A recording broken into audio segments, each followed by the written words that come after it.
ಕ್ಲಾಕ್ನಲ್ಲಿ ಸಮಯ ಆಗಿದೆ 4:12 ಮಂಗಳವಾರದ ಸಂಜೆಯ 4 ಗಂಟೆಯ ಈ ಹೊತ್ತು ಪ್ರತಿ ಮಂಗಳವಾರದಂತೆ ಸಿನಿದನಿ ವಿಶೇಷ ಕಾರ್ಯಕ್ರಮದ ಸಮಯ.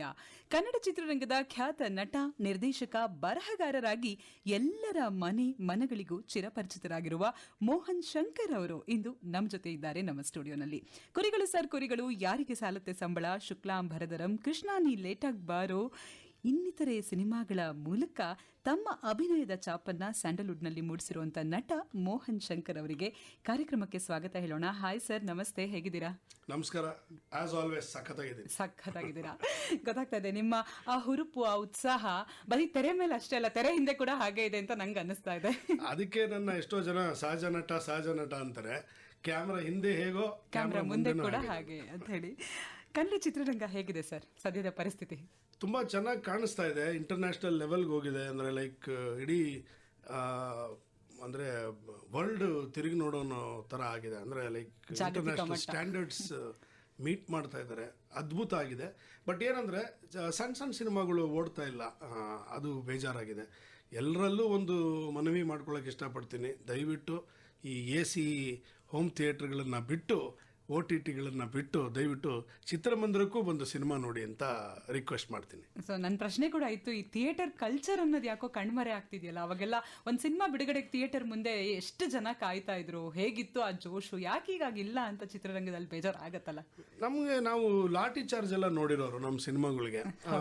ನಮ್ಮ ಸಿನಿಮಾಗಳಿಗಲ್ಲ, ಬಾಕಿ ಸಿನಿಮಾಗಳು ರವಿ ಸರ್ದಾಗ್ಲಿ, ಶಿವಣ್ಣ ಅವ್ರದ್ದಾಗ್ಲಿ, ವಿಷ್ಣು ಸರ್ ಆಗಲಿ, ಆ ಥರದ್ದು like ಚಾರ್ಜ್ಗಳೆಲ್ಲ ನಡೆಯೋದು. ನಮ್ಮ ಪಿಕ್ಚರ್ಗೆ ಕೋತಿಗಳು, ನನ್ನ ಸ್ನೇಹಿತರು ದತ್ತಣ್ಣ, ಶಶಿಕುಮಾರ್ ಎಲ್ಲರನ್ನೂ ಕರ್ಕೊಂಡು ಹೋಗ್ಬಿಟ್ಟಿದ್ದೀನಿ. ಒಳಗೆ ಹೋಗೋಕೆ ಆಗ್ತಾ ಇಲ್ಲ. ಅಂದರೆ ಮೊಬೈಲ್ ಇದು ವ್ಯಾನ್ ನಿಂತಿದೆ ಪೊಲೀಸ್ನವ್ರದ್ದು, ಲಾಠಿ ಚಾರ್ಜ್ ಮಾಡ್ತಾ ಇದ್ದಾರೆ. ಸೊ ಹಾಗಾಗಿ ಆ ಜೋಶೇ ಬೇರೆ. ಸಿನಿಮಾ ಮುಂದೆ ಹೌಸ್ಫುಲ್ ಬೋರ್ಡ್ ನೋಡೋದು ಅದೆಲ್ಲ. ಏನಾಗಿದೆ ಅಂದರೆ ಒಂದು ತಿಂಗಳಿಗೆ ವ್ಯಾಪಾರ ಇದಾಗ್ಬಿಟ್ಟಿದೆ. ಅಂದರೆ ಲೈಕ್ ಕ್ಲೋಸ್ ಆಗ್ಬಿಡುತ್ತೆ ಟೋಟಲ್ ಬಿಸ್ನೆಸ್ಸು. ದೊಡ್ಡ ಸಿನಿಮಾಗಳೆಲ್ಲ OTT ಪ್ಲಾಟ್ಫಾರ್ಮಿಗೆ ಬಂದ್ಬಿಡುತ್ತೆ.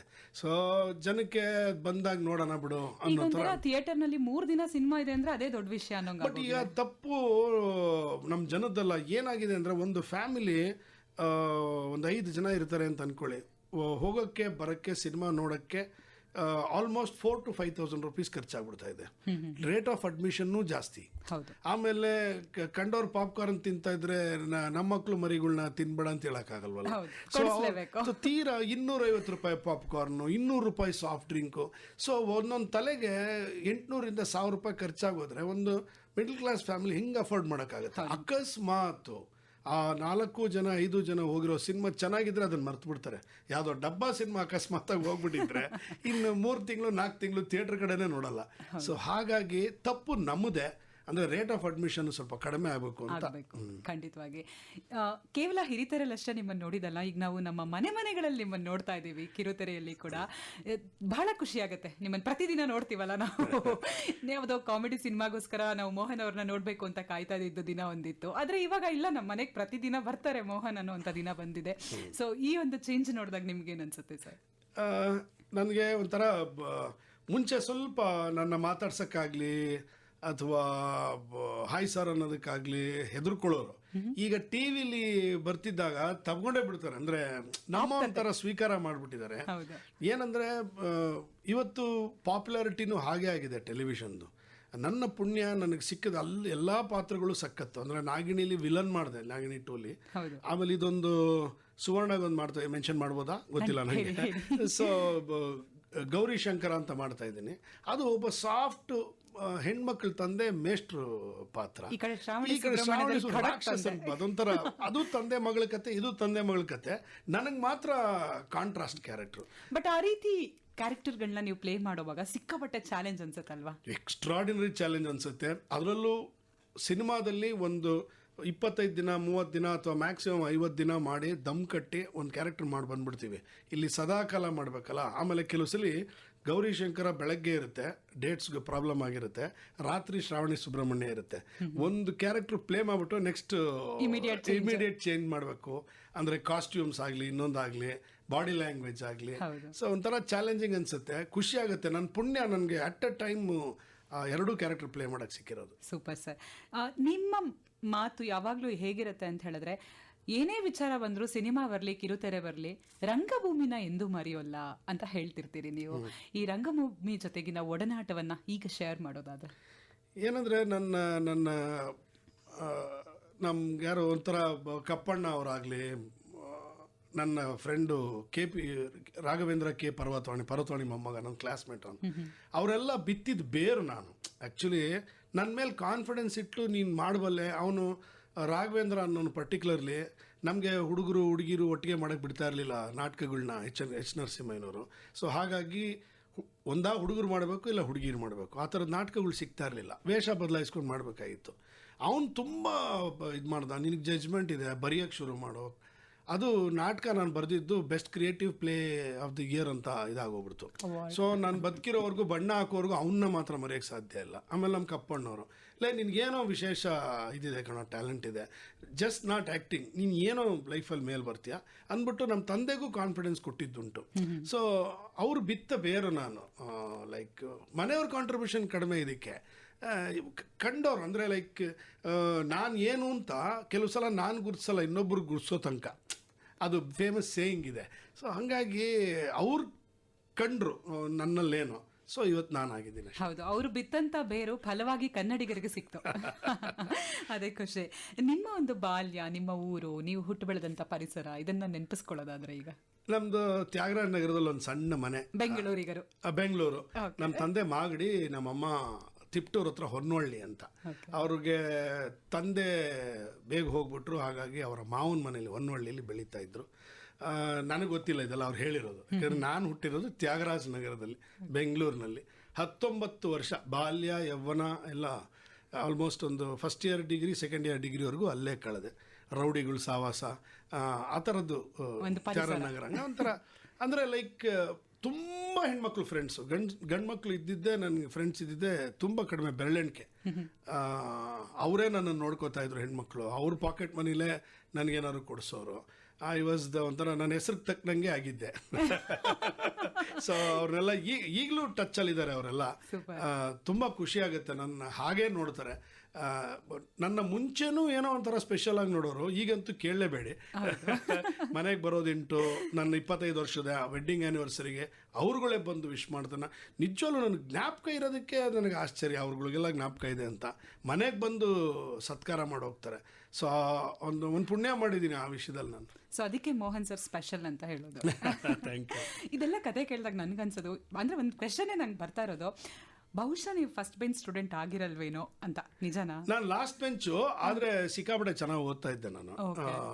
ತದ್ವಿರುದ್ಧ ಅಂದರೆ ತರ್ಲೇನು ನಾನು ನಂಬರ್ 1, ಓದೋ ನಂಬರ್ 1 ಇಲ್ಲ, ಬಟ್ ಒಂದು ಲೈಕ್ ಡಿಸ್ಟಿಂಕ್ಷನ್ ಸ್ಟೂಡೆಂಟೇ. ಬಟ್ ಅದಾದ್ಮೇಲೆ ನಾಟಕದ ಗೀಳತ್ಕೊಂತು, ಈ ಕಡೆ ವೀಕ್ ಆಗ್ತಾ ಹೋಯ್ತು. ಸೊ ಎಲ್ಲ ಒಂದು ಕಡೆ ಈಗ ನಾಟಕ ಆಗಿರಲಿ, ನಟನೆ ಆಗಿರಲಿ, ಅಷ್ಟರ ಮಟ್ಟಿಗೆ ಹೊಟ್ಟೆ ತುಂಬಿಸುತ್ತೆ ಅನ್ನೋಂಥ ನಂಬಿಕೆ ಅಪ್ಪ ಅಮ್ಮಂಗಿರಲ್ಲ. ಹೀಗಿದ್ದಾಗ ನೀವೆಲ್ಲೋ ಈ ಕಡೆ ನಾಟಕದ ಗೀಳತ್ಕೊಂಡು ಹೊರಟಾಗ, ಇಷ್ಟು ಓದಿಸಿ ಮಗ ಎಲ್ಲೋ ದಾರಿ ತಪ್ಪಿದ್ದಾನೆ, ಅದು ಡಿಸ್ಟಿಂಕ್ಷನ್ ತಗೊಂಡಿದ್ದಂಥ ಮಗ ಅಂತ ಹೇಳಿ ಅಪ್ಪ ಅಮ್ಮಂಗೊಂದು ಬೇಸರ ಅಥವಾ ಭಯ ಕಾಡಿದ್ದಿಲ್ವೇ? ಕಾಡಿದ್ದಲ್ಲ, ಈಗಲೂ ಕಾಡ್ತಾ ಇದೆ. ನಾನು ಹೆಸರು ಮಾಡಿದ್ಮೇಲೂ ಕೆಲವು ಸಲ ನಾನೊಂದು ಮಳೆ ನಿಲ್ಲುವರೆಗೆ ಅಂತ ಒಂದು ಸಿನಿಮಾ ಪ್ರೊಡ್ಯೂಸ್ ಮಾಡಿದೆ. ಯಥಾ ಪ್ರಕಾರ ನಾನು ಕಂಡವ್ರಿಗೆ ಪ್ರೊಡ್ಯೂಸರ್ಸ್ಗೆಲ್ಲ ಮಾಡಿದ ಸಿನಿಮಾ ಸಖತ್ತಾಗಿ ಹೋಗಿದೆ. ನಾನು ಮಾಡಿದ ಪ್ರೊಡ್ಯೂಸ್ ಸಿನಿಮಾ ಫುಲ್ ಉಲ್ಟಾ ಮಲಗಿಬಿಡ್ತು. ಸೊ ಹಾಗಾಗಿ ಬೇಕಿತ್ತ ನಿನಗೆ ಅನ್ನೋದು, ಅಂದರೆ ಅವ್ರ ಕನ್ಸರ್ನ್ಗೋಸ್ಕರ ಅಂತಾರೆ ಬಿಟ್ಟರೆ ಯಾಕೆ ಹೋದೆ ಅನ್ನೋ ದ್ವೇಷ ಇಲ್ಲ, ಕೋಪ ಇಲ್ಲ. ಆಗಿದ್ದುಂಟು, ಸಿಕ್ಕಾಪಟ್ಟೆ ಅಪೋಸಿಷನ್ ಇತ್ತು. ನಮ್ಮಪ್ಪ ಎಸ್ಪೆಷಲಿ, ನಮ್ಮಮ್ಮಗೆ ಏನು ಗೊತ್ತಾಗಲ್ಲ ಬಿಡಿ, ಎಂಜಾಯ್ ಮಾಡ್ತಾರೆ. ನಮ್ಮಪ್ಪ ಈಗ ಅಂದರೆ ಲೈಕ್ ನಾನೇನಾದ್ರು ಸಾಧನೆ ಮಾಡಿದ್ಮೇಲೆ ಅಕ್ಸೆಪ್ಟ್ ಮಾಡಿದ್ರು. ಸೊ ಅವ್ರಿಗೆ ಅವಾಗವರೆಗೂ ಡೌಟ್ ಇತ್ತು, ನಮಗೆಲ್ಲ ಅಲ್ಲ ಕಣೋ ಇದು ಅನ್ನೋರು, ಬಟ್ ಸಾಧಿಸಿ ತೋರಿಸ್ದೆ ಅವ್ರಿಗೆ. ಸೂಪರ್. ಮೋಹನ್ ಅಂತ ಹೆಸರು ಕೇಳ್ತಿದ್ದಂಗೆ ಎಲ್ಲ ಜನಕ್ಕೆ ಅನ್ಸೋದು, ಅದೇ ಕಾಮಿಡಿ ಸಿನಿಮಾದಲ್ಲಿ ಮಾಡಿದ್ರಲ್ವಾ ಅಂತ ಹೇಳ್ಬಿಟ್ಟು ಈ ಥರದ್ದೇ ಹೇಳ್ತಾರೆ. ಅಂದರೆ ಕಾಮಿಡಿಯ ಲೇಪ ಇರುವಂಥ ಚಿತ್ರಗಳಲ್ಲಿ ನೀವು ಸಾಕಷ್ಟು ನಟಿಸಿದ್ರೆ, ಈ ಕಾಮಿಡಿ ಸೆನ್ಸ್ ಅನ್ನೋದು ನಿಮಗೆ ಬಾಲ್ಯದಿಂದಲೇ ಇತ್ತ? ತುಂಬ ತಮಾಷೆ ಮಾಡ್ತಿದ್ರ ಸ್ನೇಹಿತರ ಜೊತೆಗೂಡಿ? ಅದೊಂದೇ ನನಗೆ ಗೊತ್ತಿರೋದು. ಬಟ್ ಸಿನಿಮಾದಲ್ಲಾಗಲಿ ನಾಟಕಗಳಲ್ಲಾಗಲಿ ಕಾಮಿಡಿ ಪಾತ್ರ ಮಾಡಿದ್ದು ತುಂಬ ಕಡಿಮೆ. ನಾನು ಬರೀ ಕೀಚಕ, ದುರ್ಯೋಧನ ಅಂತ ಪಾತ್ರ ಮಾಡ್ತಾ ಇದ್ದೆ. ಯಾರೋ ಒಬ್ಬರು ಹೆಸರು ಹೇಳಂಗಿಲ್ಲ, ಅಡ್ವಾನ್ಸ್ ತೊಗೊಂಡ್ಬಿಟ್ಟು ಡೇಟ್ಸ್ ಪ್ರಾಬ್ಲಮ್ ಆಯಿತು. ಹಾಗಾಗಿ ಎಮ್ ಎಸ್ ರಾಜಶೇಖರ್, ದಿವಂಗತ ಎಮ್ ಎಸ್ ರಾಜಶೇಖರ್ ಅವರು ನನ್ನ ಟ್ಯಾಲೆಂಟ್ನ ಗುರುತಿಸಿ ನಾನು ರೀಡಿಂಗ್ ಕೊಡ್ತಾ ಇದ್ದೆ. ಬರೀ ಆ ಸಿನಿಮಾ ಡೈಲಾಗ್ ಬರೆಯೋಕ್ಕೋಸ್ಕರ ಒದಗಿದ್ದು ನಾನು. ಓಕೆ. ಸೊ ಅದು ಡೈಲಾಗ್ ಬರೆದು ಓದೋ ಶೈಲಿನ ಅಬ್ಸರ್ವ್ ಮಾಡ್ತಾಯಿದ್ರು. ಸಡನ್ನಾಗಿ ನಿಮ್ಗೊಂದು ವಿಷಯ ಹೇಳ್ತೀನಿ ಅಂದ್ಬಿಟ್ಟು, ಗಂಗಾಧರ ಪ್ರೊಡ್ಯೂಸರು ಪಿಕ್ಚರ್ಗೆ, ಬಿ ಎನ್ ಗಂಗಾಧರ್ ಅಂತ, ಅವರಿಬ್ಬರು ಮಾತಾಡಿಕೊಂಡು ಇನ್ನು 3 ದಿನ ಇಲ್ಲ ಪಿಕ್ಚರ್ ಸೆಟ್ಟೇರಕ್ಕೆ, ನೀನು ಇನ್ನೊಂದು ಹೀರೋ ಅಂದ್ಬಿಟ್ರು. ಸೊ ಯಾರಿಗೆ ಸಾಲದ ಸಂಬಳ ಪಿಕ್ಚರ್ ಅದು. ನನ್ನ ಅದೃಷ್ಟವೋ ಏನೋ 175 ಡೇಸ್ ಹೊಟ್ಟೋಯ್ತು ಸಿನಿಮಾ. ಸೊ ಅಲ್ಲಿಂದ ಬುನಾದಿ ಇದೆ. ನಾನು ಕಾಮಿಡಿ ಮಾಡಿದವನೇ ಅಲ್ಲ ಅಂದರೆ, ಬಟ್ ನಾನು ಕಾಮಿಕಲ್ ಕ್ಯಾರೆಕ್ಟರ್, ಒಂಥರ ಹ್ಯೂಮರಸ್ ಕ್ಯಾರೆಕ್ಟರ್. ನನ್ನ ಜೊತೆ ಇದ್ದರೆ 2 hours ಆಗಲಿ 1 hour 55 minutes ನಗ್ತಾರೆ. ಸೂಪರ್. ಸೊ ನಮ್ಮ ನಗುವಿನ ಮಾತುಕತೆ ಕೂಡ ಮುಂದುವರಿಯುತ್ತೆ. ಜೊತೆಗೆ ಕೇಳುಗರ ಸಾಕಷ್ಟು ಸಂದೇಶ ನಿಮಗಾಗಿ ಕಾಯ್ತಾ ಇದೆ. ಅದರೊಟ್ಟಿಗೆ ನಿಮ್ಮ ಒಂದು ಹಾಡು ಕೂಡ ಎಲ್ಲರನ್ನ ರಂಜಿಸೋದಕ್ಕೆ ಕಾಯ್ತಾ ಇದೆ. ಹಾಡಿನ ನಂತರ ನಮ್ಮ ಮಾತುಕತೆ ಮುಂದುವರಿಸೋಣ. ನಟ ಮೋಹನ್ ಅವರು ನಮ್ಮ ಜೊತೆ ಆಗಿದ್ದಾರೆ. ಅವರಿಗೆ ಏನೇ ಪ್ರಶ್ನೆ ಕೇಳೋದಿದ್ರು ಖಂಡಿತ ನೀವು ನಮಗೆ ವಾಟ್ಸಪ್ ಮಾಡ್ಬೋದು. ನಮ್ಮ ವಾಟ್ಸಪ್ ಸಂಖ್ಯೆ ಗೊತ್ತೇ ಇದೆಯಲ್ಲ, 9480901013. ಹೇಗೆ ಹೊಳೆದಿದ್ದು ಸರ್ ಈ ಸಾಹಿತ್ಯ? ಯಾಕಂದ್ರೆ ಈ ಹಾಡಿನ ಗೀತ ರಚನೆಕಾರರು ನೀವೇ. ಏನಂದ್ರೆ, A is in love with B, C is in love with D. Picture end ಹೊತ್ತಿಗೆ A marries D, B marries C. ಅಂದರೆ ಇನ್ಫ್ಯಾಚುಯೇಷನು ಲವ್ಗಿರೋ ಡಿಫ್ರೆನ್ಸು ಹೇಳಕ್ಕೆ ಟ್ರೈ ಮಾಡಿದ್ದೀನಿ. ಸೊ ಇನ್ಯಾರನ್ನೋ ಪ್ರೀತಿ ಮಾಡಿರ್ತಾಳೆ, ನಾನು ಬಂದ್ಬಿಡ್ತೀನಿ ಅವನ ಜೀವನಕ್ಕೆ. ಸೊ ಯಾರ್ಯಾರಿಗೆ ಯಾರೋ ಸಂಗಾತಿ, ಇಲ್ಲಿ ಯಾರಿಗೆ ಯಾರೋ. ಅದು ಅವನು ಕಮಿಟ್ಮೆಂಟ್ ಆಗಿರ್ತಾನೆ, ಇವನು ಪ್ರೀತಿ ಆಗಿರ್ತಾನೆ. ಸೊ ಕಮಿಟ್ಮೆಂಟ್ ಟುವರ್ಡ್ಸ್ ಸೇಲ್ ಮಾಡೋದ, ಪ್ರೀತಿಗೆ ಒಪ್ಕೊಳ್ಳೋದ ಅಂತ. ಸೊ ಅಲ್ಟಿಮೇಟ್ಲಿ ಕ್ರಾಸ್ ಕನೆಕ್ಷನ್ ಆಗೋಗ್ಬಿಡುತ್ತೆ. ಸೊ ಬಹುಶಃ ಲೈಫ್ ಕೂಡ ಹಿಂಗೆ ಅಲ್ಲ? ಹೌದೌದೌದು. ಅಯ್ಯೋ, ಇನ್ಫ್ಯಾಚುಯೇಷನ್ನು, ಪ್ರೀತಿ ಅನ್ಸೋದು ಅಂದರೆ ಲೈಕ್ ಎಷ್ಟೋ ಕ್ರಶ್ಗಳು, ಇನ್ಫ್ಯಾಚುಯೇಷನ್ಗಳು ಡಿವೋರ್ಸಲ್ಲಿ ಎಂಡ್ ಆಗ್ತವೆ. ಅದು ತುಂಬ ಡೇಂಜರಸ್, ಲವ್ಗಿನ್ನ ಡೇಂಜರಸ್ ಅದು. ಅಂದರೆ it is added with attraction. ಒಂಥರ ಇನ್ಫ್ಯಾಚುಯೇಷನ್ ಒಂಥರ ಪಾಯ್ಸನಸ್ ಅದು. ಅಂದರೆ ನಂದು ಅನ್ನೋದು ಸಿಕ್ಕಾಪಟ್ಟೆ ಪೊಸೆಸಿವ್ನೆಸ್ ಆಗ್ಬಿಡುತ್ತೆ. ಆವಾಗ ಅದು ಪ್ರೀತಿ ಅಲ್ಲ ಅಂತ ಗೊತ್ತಾದಾಗ ಕ್ಲಾಶಲ್ಲೇ ಎಂಡ್ ಆಗೋದು ಅಲ್ಲ.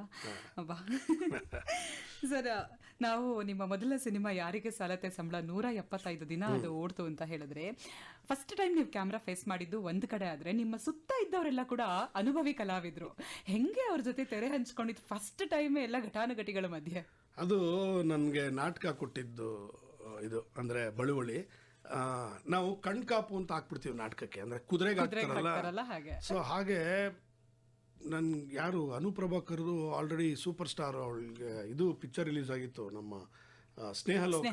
ಆಮೇಲೆ ಹೃದಯ ಶಿವಣ್ಣವ್ರ ಜೊತೆ ಮಾಡಿಬಿಟ್ಟಿದ್ರು. ಆಕೆ ಒಂದು ಸೂಪರ್ ಸ್ಟಾರ್, ಅವ್ರು ನನಗೆ ಪೇರು.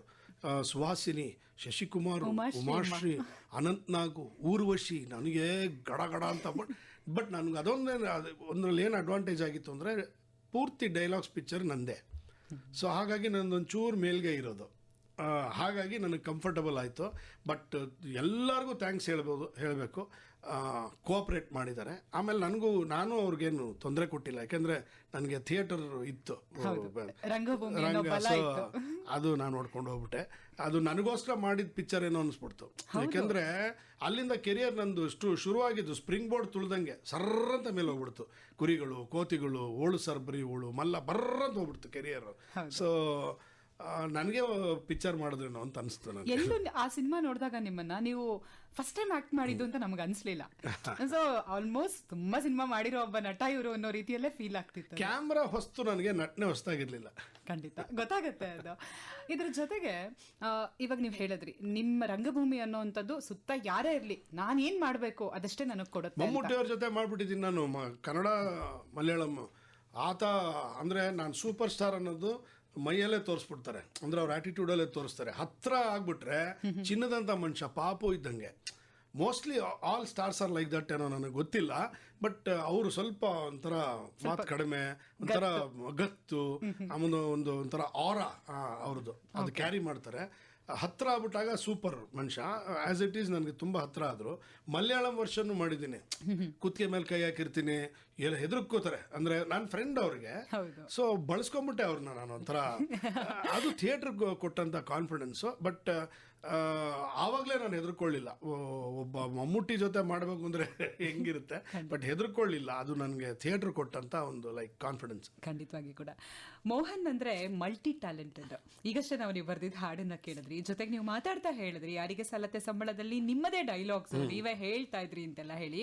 ಹೇಗಿದು ನಟನೆ ಜೊತೆಗೆ ನಿರ್ದೇಶನ ಕೂಡ ಮಾಡಿದ್ದೀರಿ, ಈ ಕಡೆ ಕತೆ ಚಿತ್ರಕಥೆ ಬರೀತೀರಿ, ಸಂಭಾಷಣೆ ಬರೀತೀರಿ, ಹಾಡನ್ನ ಬರ್ದಿದ್ದೀರಿ.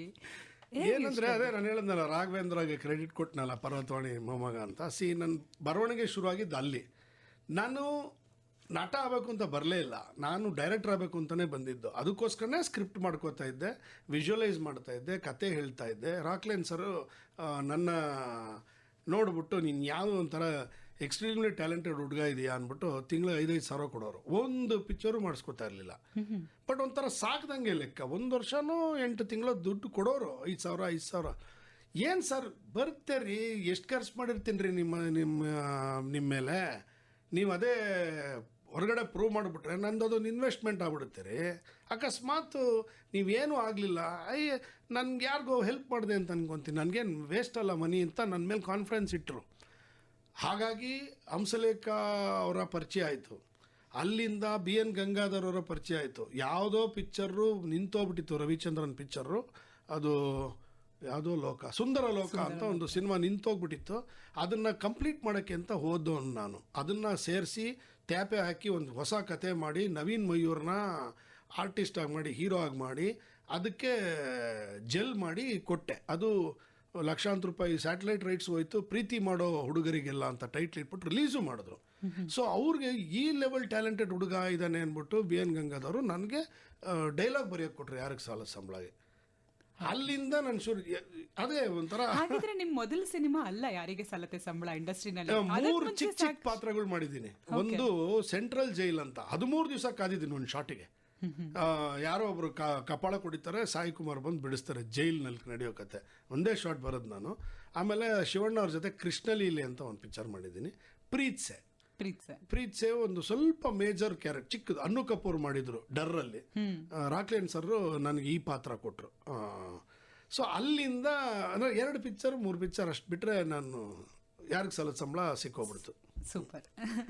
ಇದಾದ್ಮೇಲೆ ನಾವು ಮಾತಾಡಬೇಕಾಗಿದ್ದು ನಿಮ್ಮ ನಿರ್ದೇಶನದ ಬಗ್ಗೆ. ಯಾಕಂದ್ರೆ ನೀವು ಕೃಷ್ಣ ನೀನ್ ಲೇಟಾಗಿ ಬಾರೋ ಚಿತ್ರದ ಮೂಲಕ ಡೈರೆಕ್ಟರ್ ಹ್ಯಾಟ್ನ ಹಾಕೊಂಡ್ರೆ. ಸೊ ನೀವು ಹೇಳಿದ್ರಿ ನಿರ್ದೇಶಕ ಆಗಬೇಕು ಅಂತಾನೆ ಬಂದಿದ್ದು ಇಂಡಸ್ಟ್ರಿಗೆ ಅಂತ. ಆದ್ರೆ ಇದಕ್ಕೆ ಎಲ್ಲೋ ಸ್ವಲ್ಪ ಜಾಸ್ತಿ ಸಮಯ ಹಿಡಿತು ಅಂತ ಅನ್ನಿಸ್ತಾ? ಇಲ್ಲ, ನಾನು ಹೀರೋ ಆಗಿ ಮೈ ಮರೆತುಬಿಟ್ಟೆ. ಅಂದರೆ ಸ್ಕ್ರಿಪ್ಟ್ ಲೆವೆಲಲ್ಲಿ ನಾನು ವರ್ಕ್ ಮಾಡ್ತಾ ಇದ್ದೆ. ರವಿ ಸರ್ಗೆ, ಇನ್ನೊಬ್ರಿಗೆ D ರಾಜೇಂದ್ರ ಬಾಬು ಅವ್ರಿಗೆ, MS ರಾಜಶೇಖರ್ಗೆ, ಆ ಥರ ದೊಡ್ಡ ದೊಡ್ಡ ಡೈರೆಕ್ಟರ್ಸ್ಗಳಿಗೆಲ್ಲ ಸ್ಕ್ರಿಪ್ಟ್ ಇದು ಮಾಡ್ತಾಯಿದ್ದೆ. ಹೀರೋ ಕೆಲಸ ಮಾಡ್ತಾಯಿದ್ದೆ. ನನಗೆ ಡೈರೆಕ್ಷನ್ ಮಿಸ್ ಆಯಿತು ಅನ್ನೋದು ಯಾವತ್ತೂ ಅನಿಸಿರಲಿಲ್ಲ. ಬಟ್ ಕಡೆಗೆ ಒಂದು ಸಲ ಅವಕಾಶ ಬಂತು, ಅದನ್ನು ಉಪಯೋಗಿಸ್ಕೊಂಡೆ. ನನಗೆ ಇವತ್ತಿಗೂ ಫೇವ್ರೇಟ್ ಫಿಲ್ಮ್ ಅದು ಕೃಷ್ಣಲ್ಲಿ ಲೇಟಾಗಿ ಬರೋ.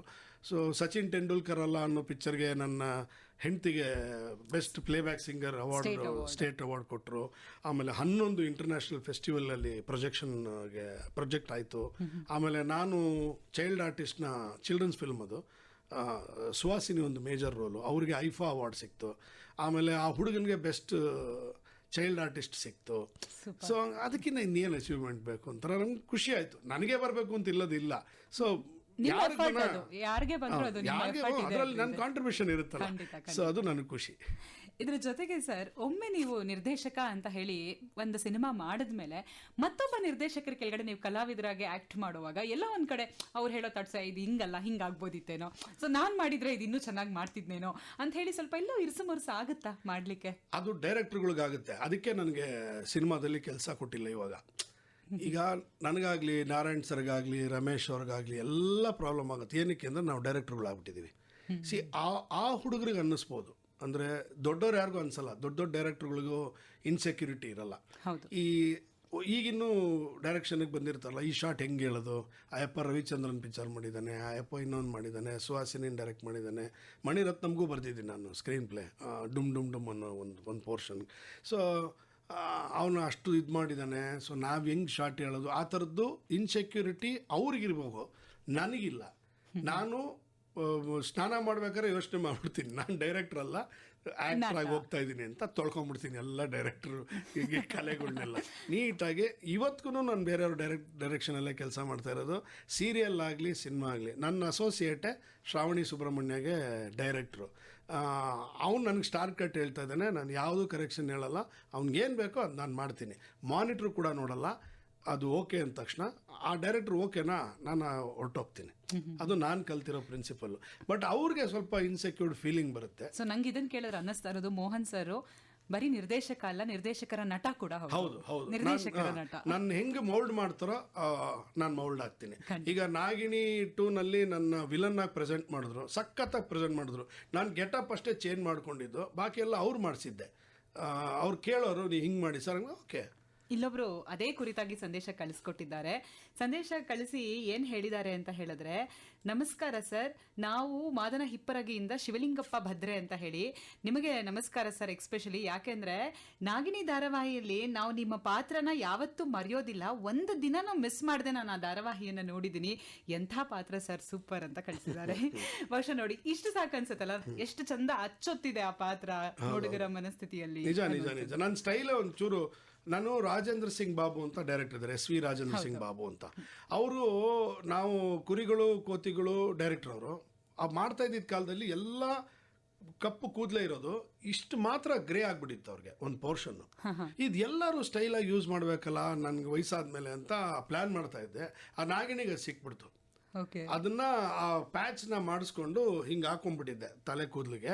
ಅದು ಸಕ್ಕ ಸ್ಟೈಲ್ ಆಗಿ ಹೋಗ್ಬಿಡ್ತದೆ, ಕ್ಲಿಕ್ ಆಗೋಗ್ಬಿಡ್ತು, ಟ್ರೆಂಡ್ ಸೆಟ್ ಅದೊಂದು. ಸರ್ 20ಕ್ಕೂ ಹೆಚ್ಚು ಸಿನಿಮಾಗಳಿಗೆ ನೀವು ಸಂಭಾಷಣೆ ಬರೆದಿದ್ದೀರಿ. ಇಲ್ಲ 50 ಮೇಲೆ 50 ಆಗೋಯ್ತಾ? ಓಹ್ ಸೂಪರ್. ಮತ್ತೆ ಬಹುಶಃ ಚಿತ್ರಕಥೆ ಬರೆದಿರೋದು total story screenplay screenplay dialogues almost 60+ ಆಗೋಗಿದೆ. ಸ್ಟೋರಿ ಆಲ್ಮೋಸ್ಟ್ ಒಂದು 8ರಿಂದ 10 ಆಗಿದೆ. ಓಕೆ. ಈ ಬರವಣಿಗೆ ಆ ಒಂದು ಗೀಳಿದೆಯಲ್ಲ, ಅದು ಸಾಧಾರಣವಾಗಿ ಸಾಹಿತ್ಯದ ಓದಿನಿಂದ ಬರುವಂತದ್ದು ಅನ್ನೋ ಮಾತಿದೆ. ಸಿಕ್ಕಾಪಟ್ಟೆ ಪುಸ್ತಕಗಳನ್ನ ಓದ್ತೀರಾ? ಸಾಹಿತ್ಯ ಪೇಜು ತಿರುವಾಕಲ್ಲ. ನಾನು ಪೇಜ್ ತಿರುವಾಕಿದ್ರೆ 2ನೇ ಪೇಜ್ ಓದಬೇಕಾದ್ರೆ ಫಸ್ಟ್ ಪೇಜ್ ಮರ್ತೋಗ್ಬಿಟ್ಟಿರುತ್ತೆ. I am very bad reader. ನನಗೆ ನನ್ನ ಎಕ್ಸ್ಪೀರಿಯನ್ಸು ಅಥವಾ ಬೇರೆಯವ್ರ ಎಕ್ಸ್ಪೀರಿಯನ್ಸ್ನ ಇಂಟರ್ಪ್ರಿಟ್ ಮಾಡ್ತೀನಿ ಅಷ್ಟೇ. ನಾನು ದೊಡ್ಡ ಸಾಹಿತಿ ಅಲ್ಲ. ನಾನು ಎಲ್ಲರಿಗೂ ಹೇಳ್ತೀನಿ, ನನ್ನ ಸಾಹಿತಿ ಅಂತ ಕರಿಬೇಡಿ, ನಾನು ಸಿನಿಮಾ ಸಾಹಿತಿ ಅಷ್ಟೇ. ನನಗೊಂದು ಲೀವ್ ಲೆಟ್ರ್ ಬರೆಯೋಕ್ಕೆ ಕೂಡ ಬರಲ್ಲ. ದಪ್ಪ ಎಕ್ಸ್ಟ್ರಾಡಿನರಿ ಡಿಕ್ಷನರಿಲಿರೋ ಪದಗಳು ಬರಲ್ಲ. ನಾನು ಥರ್ಡ್ ಲ್ಯಾಂಗ್ವೇಜ್ ಕನ್ನಡ ಓದಿರೋದು. ಬಟ್ ಏನು ಕ್ಲಿಕ್ ಆಗುತ್ತೆ, ಏನು ಎಮೋಷ್ನಲ್ ಸೀನು ಎಲ್ರಿಗಿನ ಬೇಕಾದ್ರೆ ಚೆನ್ನಾಗಿ ಬರೀತೀನಿ.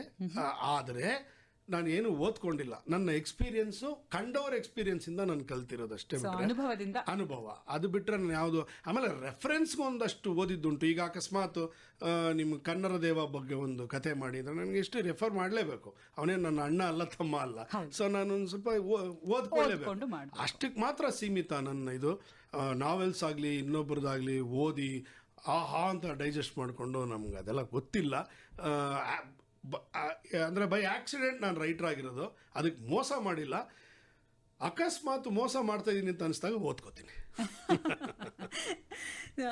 ಕನ್ನಡದ ಕಿರುತೆರೆಯ ಒಂದು ಬಿಗ್ ರಿಯಾಲಿಟಿ ಶೋನಲ್ಲಿ ಕೂಡ ನೀವು ಭಾಗಿಯಾದ್ರಿ.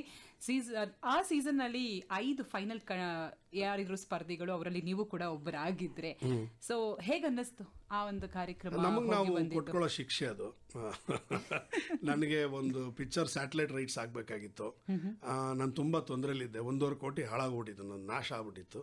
ಸೊ ಆಲ್ಮೋಸ್ಟ್ ಫುಟ್ಪಾತ್ ಆ ಲೆವೆಲ್ಗಿತ್ತು. ಸೊ ನಾನು ಸ್ಯಾಟಲೈಟ್ಸು ಕೊಂಡ್ಕೋತೀನಿ ಅಂತ ಪ್ರಾಮಿಸ್ ಮಾಡಿ ವಾರಕ್ಕೆ ಇಷ್ಟು ದುಡ್ಡು ಕೊಡ್ತೀನಿ ಅಂತ ಅಂದರು. ಸೊ ಸ್ವಲ್ಪ ಆ ಕಾರಣಕ್ಕೆ ಹೋದೆ. ಅದು ನಾನು ಹೋಗಬಾರ್ದಾಗಿತ್ತು. ಯಾಕಂದರೆ ನಮಗೆ ಕೊಟ್ಕೊಳ್ಳೋ ಶಿಕ್ಷೆ ಅದು ನಾವು. ಯಾಕಂದರೆ ಆ ಶೋ ಕೆಟ್ಟದಲ್ಲ, ಎಕ್ಸ್ಟ್ರಾಡಿನರಿ ಶೋ ಅದು, ನಮಗಲ್ಲ ಅದು. ಅಂದರೆ ಒಂದು ಮನೆ ಕಡೆ ಯೋಚನೆ ಇರಬಾರ್ದು, ಮ್ಯಾರಿಡ್ ಆಗಿರಬಾರ್ದು, ಆಮೇಲೆ ಲೆಸ್ ಪಾಪ್ಯುಲರ್ ಆಗಿರಬೇಕು, ಆಯಿತಾ? ಆವಾಗ ಅದು ಎಕ್ಸ್ಟ್ರಾಡಿನರಿ ಶೋ. ಅದು ಶೋದೇನು ತಪ್ಪಿಲ್ಲ, ನಮ್ಮಂಥವ್ರು ಹೋಗಬಾರ್ದು. ಯಾಕೆಂದರೆ ಒಂದು ತಿಂಗಳು 25 ದಿವಸ ಖುಷಿಯಾಗಿರೋರು ಯಾರೂ ಅಲ್ಲಿ ಹೋಗಲ್ಲ.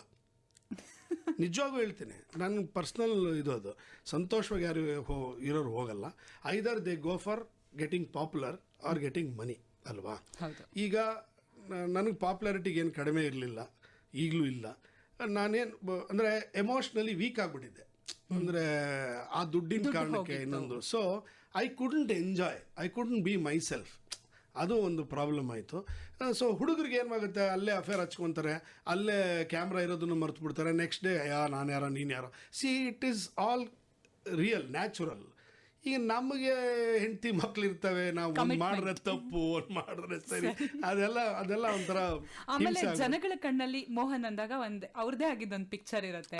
So ಆ ಒಂದು ಗೌರವಕ್ಕೆ ಧಕ್ಕೆ ಬರಬಾರ್ದು. ಅದಕ್ಕೋಸ್ಕರ ನಾನು ಸೈಲೆಂಟ್ ಆಗಿದ್ದೆ, ಮೆಚೂರ್ಡ್ ಆಗಿದ್ದೆ, ತುಂಬಾ ಹೆಸರು ತಗೊಂಡು ವಾಪಸ್ ಬಂದೆ.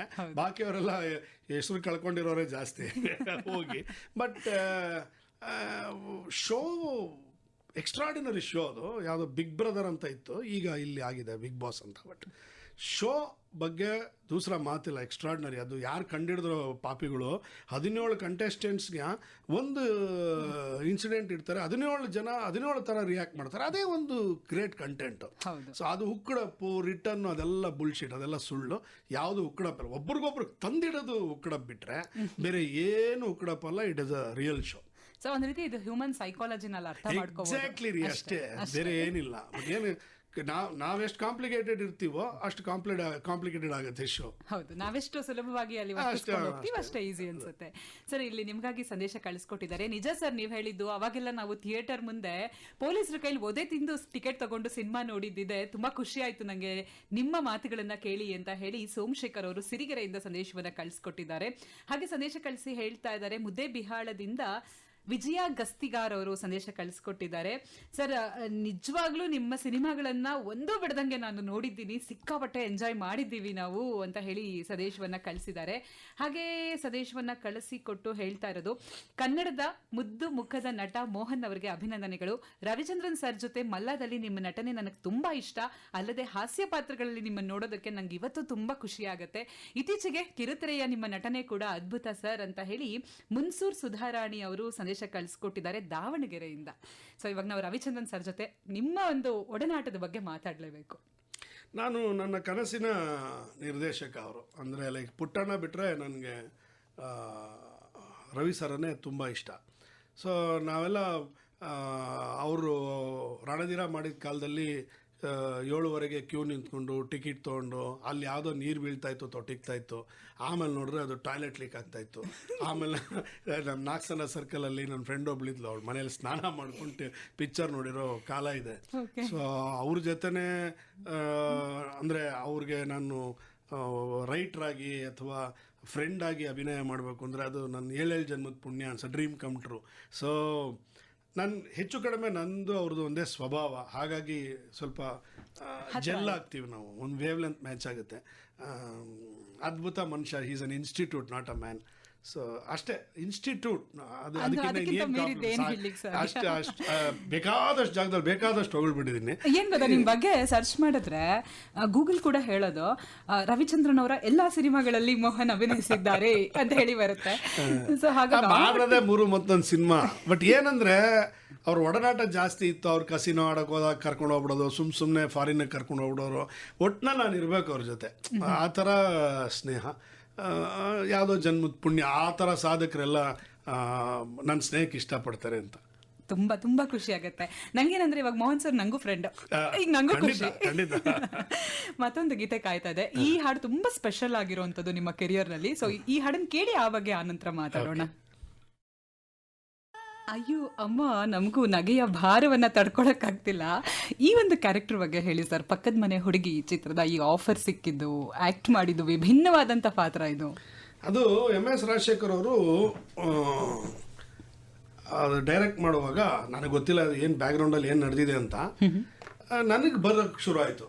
ಚೆನ್ನ ಅಂತ ಈಗಲೂ ಇದ್ದಾರೆ, ರಾಜ್ಕುಮಾರ್ ರೈಟ್ ಹ್ಯಾಂಡ್ ಅವರು ನನಗೊಂದ್ಸಲ ಫೋನ್ ಮಾಡಿದ್ರು. ಆವಾಗ ಲ್ಯಾಂಡ್ಲೈನಿಂದ ಬಂತು ಫೋನು ನನ್ನ ಮೊಬೈಲ್ಗೆ. ಫೋನ್ ತೊಗೊಂಡೆ, ಪಕ್ಕದ ಮನೆ ಹುಡುಗಿ ಮಾಡಬೇಕ್ರಿ. ಅಯ್ಯೋ ತಿರುಗಿ, ಅದು ಪಡೋಸನ್ ರೀಮೇಕ್ ಅಂತ ಗೊತ್ತಿತ್ತು. ಅದು ಮೆಹಮೂದ್ಗೆ ಕಂಪೇರ್ ಮಾಡಿಬಿಡ್ತಾರೆ ಅಂತ ನಂಗೆ ಭಯ. ಆಮೇಲೆ ಆತ ಸೌತ್ ಇಂಡಿಯನ್ ಹಿಂದಿ ಮಾತಾಡ್ಬಿಟ್ಟಿದ್ದಾನೆ. ಅದೊಂದು ಇಲ್ಲಿ ಯಾರು ಬರ್ಕೊಡಲ್ಲ ನನಗೆ, ಏನು ಅಂದರೆ ವೆರೈಟಿ ಬರ್ಕೊಡಲ್ಲ. ಅದು ನನಗೆ ಗೊತ್ತಿತ್ತು.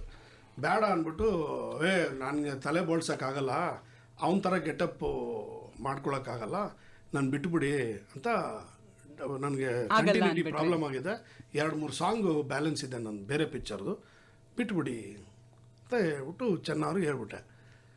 ನೆಕ್ಸ್ಟ್ ಇನ್ನೊಂದು 2 ಅವರ್ಸೋ 1.5 ಅವರ್ಸೋ ಆಗಿತ್ತು, ಬಂತು ಫೋನು. ಹೇಳಿ ಚೆನ್ನ ಅವರೇ ಅಂದೆ. ಚೆನ್ನ ಅಲ್ಲ ಮಾತಾಡೋದು, ರಾಜ್ಕುಮಾರ ಅಂದರು. ನನಗೆ ಕೈ ಕಾಲೆಲ್ಲ ನಡ್ಕೊ. ಅವರು ನನಗೆ ಪರ್ಸ್ನಲಿ ಗೊತ್ತಿತ್ತು.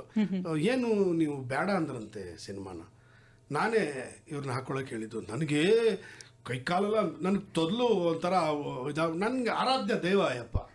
ಸೊ ಹೇಳಿದೆ, ಇಲ್ಲ ಅಪ್ಪಾಜಿ ನನಗೆ ಇದು ಕೂದಲು ಎಲ್ಲ ಬೋಳ್ಸೋಕ್ಕಾಗಲ್ಲ, 3 ಸಾಂಗ್ ಇದೆ ಕಂಟಿನ್ಯೂ. ಯಾರು ಹೇಳಿದ್ದು ಬೋಳಿಸ್ಬೇಕು ಅಂತ? ವಿಗ್ ಹಾಕೊಂಡು ಮಾಡಿ, ಒಟ್ನಲ್ಲಿ ಪಾತ್ರ ಮಾಡಿ ಅಂದ್ಬಿಟ್ರು. ಆಗಲ್ಲ ಅನ್ನೋ ಮಾತಿಲ್ಲ ಇಲ್ಲಿ, ಚಾನ್ಸೇ ಇಲ್ಲ. ಭಗವಂತನೇ ನನಗೆ ಸರಿ ಓಕೆ ಮಾಡ್ತೀನಿ ಅಂದ್ಬಿಟ್ಟೆ. ಅಯ್ಯೋ ಸಿಕ್ಕಾಕೊಂಡ್ಬಿಟ್ನಲ್ಲ, ಏನು ಮಾಡೋದು ಅಂತ ಗೊತ್ತಿಲ್ಲ. ಅದಕ್ಕೆ MS ರಾಜಶೇಖರ್ ಹೆಂಗೂ ಎಲ್ಲ ಅವ್ರ ಪಿಕ್ಚರ್ಗಳೆಲ್ಲ ನನ್ನ ಕೈಲೇ ಡೈಲಾಗ್ ಬರ್ಸ್ಕೊಳ್ಳೋರು. ಆವಾಗ ಕಾನ್ಫಿಡೆನ್ಸ್ ಇತ್ತು, ಗುರುಗಳೇ ನನಗೇನು ಎಕ್ಸ್ಟ್ರಾ ಕಾಸು ಬೇಡ, ನನ್ನ ಡೈಲಾಗ್ ನಾನು ಬರ್ಕೊಂಡ್ಬಿಡ್ತೀನಿ ಅಂತ. ಏನಂದರೆ ಈ ಸಂಕೇತಿಗಳು ಭಾಷೆನ ಮಿಕ್ಸ್ ಮಾಡಿಕೊಂಡು ನಾನೇ ಬರ್ಕೊಂಡೆ ಡೈಲಾಗ್ಸ್ಕೊಂಡೆ. ಆ ಭಾಷೆ ಗೊತ್ತಿತ್ತಾ? ಭಾಷಾ ಅಧ್ಯಯನ ಆಯ್ತಾ ಅಲ್ಲಿ? ಏನಿಲ್ಲ, ಅಂದರೆ ಸ್ವಲ್ಪ ಈ ಸುಂದರ್ರಾಜು, ಚಿತ್ರಾಕ್ಷಣ ಇವ್ರುಗಳೆಲ್ಲ ಫ್ರೆಂಡ್ಸು. ಸೊ ಹಾಗಾಗಿ ಇದಕ್ಕೇನಂತೀರಾ ಅಂತ ಮಿಕ್ಸ್ ಮಾಡ್ಕೊಂಡು ಅದನ್ನ ಅಭ್ಯಾಸ ಮಾಡ್ಕೊಂಡು. ಎಷ್ಟು ಶ್ರಮ ಬೇಡತ್ತಲ್ವಾ ಅದು, ಆ ರೀತಿದು ಒಂದು ಯಾಕಂದ್ರೆ ಕಂಪ್ಯಾರಿಸನ್ ಬಂದ್ಬಿಡುತ್ತಲ್ಲ. ಸೊ ಎಲ್ಲೋ ಒಂದ್ ಕಡೆ ಒಂದ್ ಹೆಜ್ಜೆ ಮೆಹಮೂದ್ಗಿನ್ನ ಚೆನ್ನಾಗಿ ಮಾಡಿದೆ ಅಂತ ಹೆಸರು ಬಂದ್ಬಿಡ್ತು ನನಗೆ. ಖುಷಿ ಆಗುತ್ತೆ ನನಗೆ.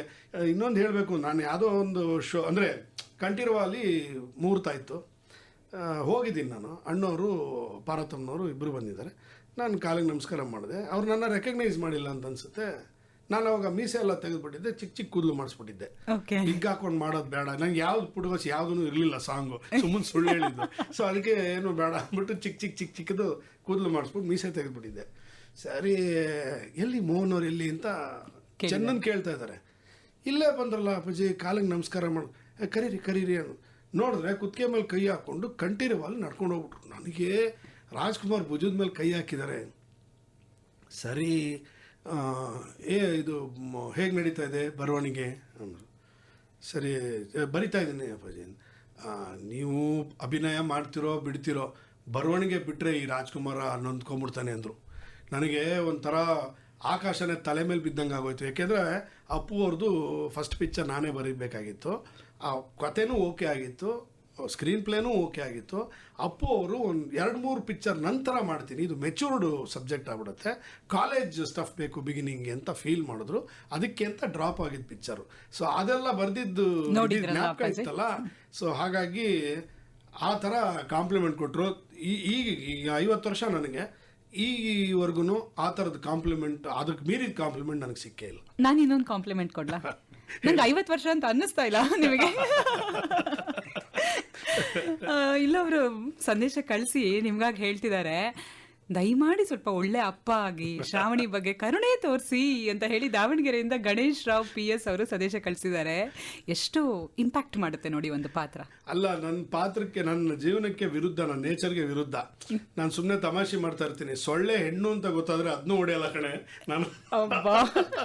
ಅದು ನನಗೆ ಆ ಹೆಣ್ಮಕ್ಳ ಮೇಲೆ ಕೈ ಮಾಡೋದು, ಕಿರ್ಚಾಡೋದು ನನಗೆ ಸ್ವಲ್ಪನೂ ಇಷ್ಟ ಇಲ್ಲ. ನಾನೇ ಹತ್ಬಿಡ್ತೀನಿ ಒಂಥರ ಆ ಥರದ ಸೀನ್ಗಳು. ಬಟ್ ಒಂದು ಅಭಿನಯ ಮಾಡಲೇಬೇಕಲ್ಲ.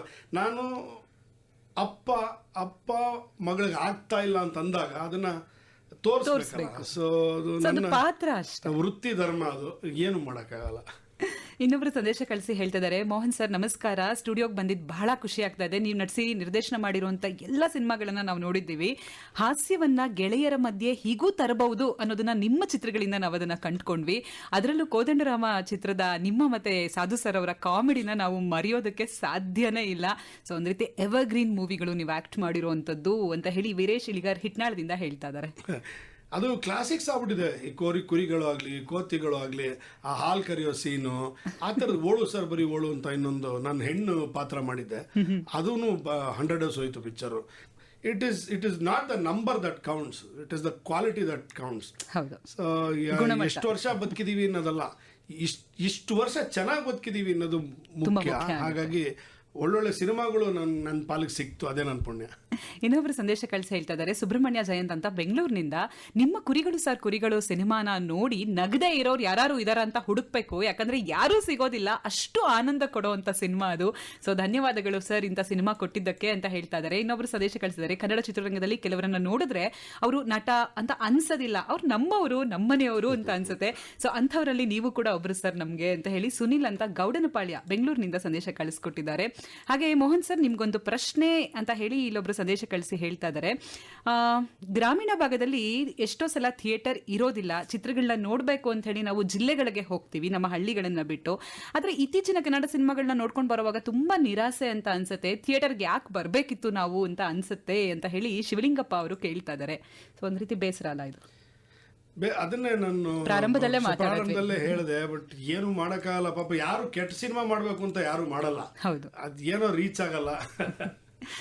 ಸೊ ಇದು ಬಹುಶಃ ಸಿನಿಮಾ ಕೆಟ್ಟದ್ದಲ್ಲ, ಬಹುಶಃ ಮೇಕಿಂಗ್ ಅಲ್ಲಿ ಏನೋ ಮಿಸ್ಟೇಕ್ ಅಂತ ಅನ್ಸುತ್ತೆ. ಏನಂದ್ರೆ ಏನೋ ಒಂದು ವಿಷಯ ಒಳ್ಳೆ ವಿಷಯ ಹೇಳ್ತೀನಿ ಅಂತ ಹೋಗ್ತಾರೆ, ಹೇಳೋದ್ರಲ್ಲಿ ಎಡುತ್ತಾರೆ, ಏನು ಮಾಡಕ್ಕಾಗಲ್ಲ. If there was a formula ಎಲ್ಲರೂ ಅದೇ ಫಾಲೋ ಮಾಡೋರು.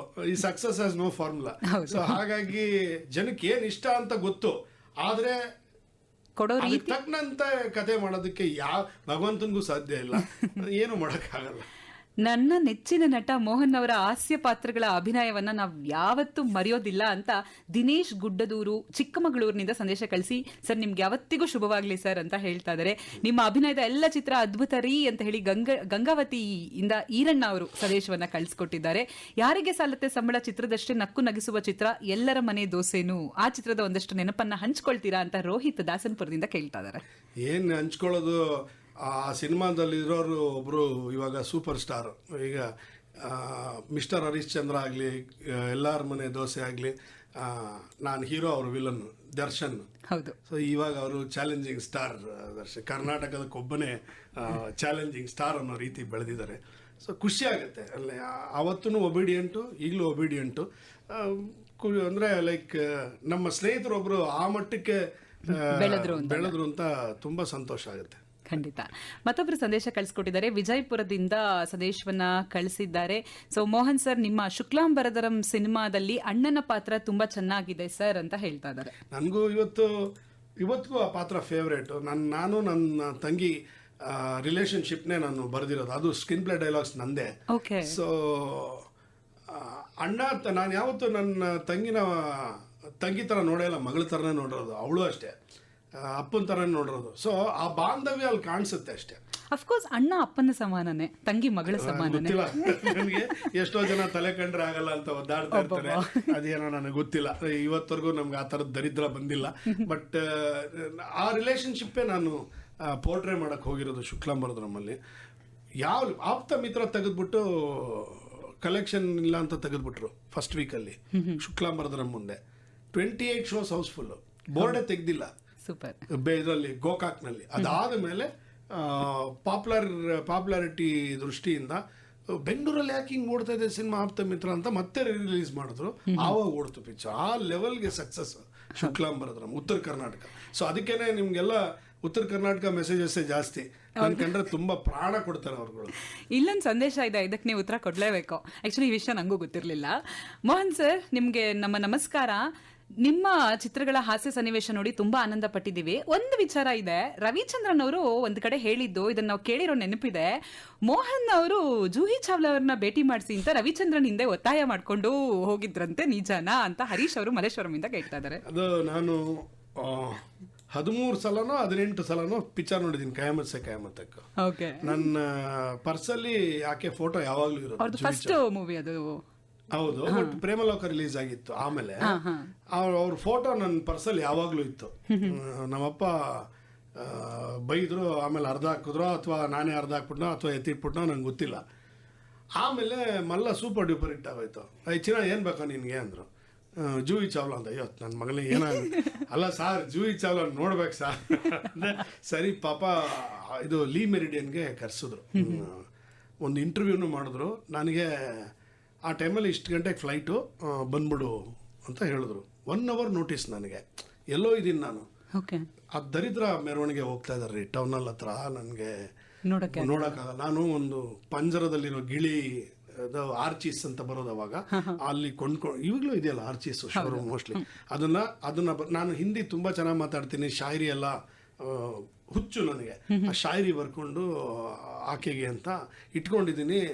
ಝೆನ್ ಕಾರ್ ಅವಾಗ ಕಾರ್ ಮೂವ್ ಆಗಕ್ಕೆ ಸಾಧ್ಯ ಆಗ್ತಾ ಇಲ್ಲ, ಪ್ರೊಸೆಷನ್. ಯಾರು ಅಂತ ಹೇಳೋದು ಬೇಡ, ಇವತ್ತಿಗೂ ಹೇಟ್ ಮಾಡ್ತೀನಿ, ನಿಮ್ಗೆಲ್ರಿಗೂ ಗೊತ್ತು ಆ ವ್ಯಕ್ತಿ ಯಾರು ಅಂತ. ಅವ್ನು ಸ್ಟ್ರೈಕ್ ಕರೆದಿರೋದು ಅವನೇ, ಪುಣ್ಯಾತ್ಮ.